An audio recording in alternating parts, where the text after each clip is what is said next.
Welcome to this channel. তো ম্যাকআউটের যারা event সেমিস্টারের স্টুডেন্টস আছো, এই মোমেন্টে তোমাদের আর কদিন পরে সেমিস্টার এক্সামিনেশন, মানে হার্ডলি হয়তো আর 10 থেকে 15 দিন তোমার কাছে সময় আছে। এবার এই সময়টা তোমাদের জন্য খুব ভাইটাল, ঠিক আছে? কারণ আমরা জানি টেকনিক্যাল লাইনে বা ইঞ্জিনিয়ারিংয়ে বা তোমরা যে কোনো ইউজি ডোমেনে আছো না কেন, সেখানে মোস্টলি স্টুডেন্ট কিন্তু এই লাস্ট টাইমটাতেই পড়ে।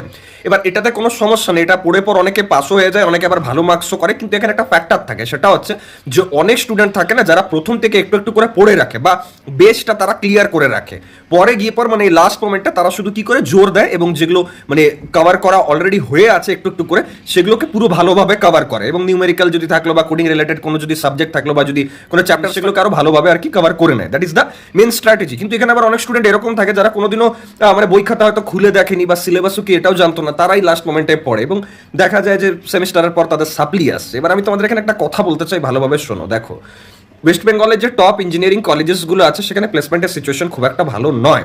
এখানের স্টেট গভর্নমেন্ট এক্সাম, এখন নতুন সরকার এসছে, হয়তো ইম্প্রুভমেন্ট হবে, বাট সেটা হতেও টাইম লাগবে। এখানের যে ইন্ডাস্ট্রিয়ালাইজেশন সেটা হতেও টাইম লাগবে, এখন 1-2 বছর, ঠিক আছে? কারণ সব কিছু সেট আপ হতে সময় লাগে, এটা আমরা সবাই খুব ভালোভাবে জানি। তো তোমাকে তো বাইরেই অ্যাপ্লাই করতে হবে বা যে ক্যাম্পাস প্লেসমেন্টসগুলো আছে সেগুলোই তোমাকে টার্গেট রাখতে হবে। তো সেই জায়গায় সিটটা কিন্তু লিমিটেড, সেটা কোনো মাস রিক্রুটমেন্ট দেখো তুমি বা কোনো স্পেশাল স্টার্ট আপস দেখো।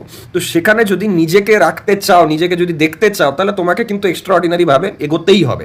এবার সেখানে সিজিপিএটাও একটা ফ্যাক্টর, যেরকম তার সাথে সাথে তোমার যে ডোমেন, তার নলেজ, তার রিলেটেড স্কিলস, তার রিলেটেড যে প্রজেক্টস আছে, এগুলো কিন্তু খুব ম্যাটার করবে। দেখো, আমি অনেক স্টুডেন্টকে এরকম দেখেছি না, যে যারা প্রচুর প্রজেক্টস, প্রচুর ইন্টার্নশিপ, অনেক ধরনের কোডিং ল্যাঙ্গুয়েজ, কম্পিটিটিভ কোডিংয়ে ভালো স্কোর এদিক ওদিক করে পর তারপর যদি সে সিজিপিএ 7.5ও রাখে না, তার অতটা সমস্যা হয় না, unless and until say backlog পেয়েছে। আর যদি ব্যাকলগ পেয়েছে তাহলে সেখানে তাকে সাফার করতে হয় এত কিছু করার পরও।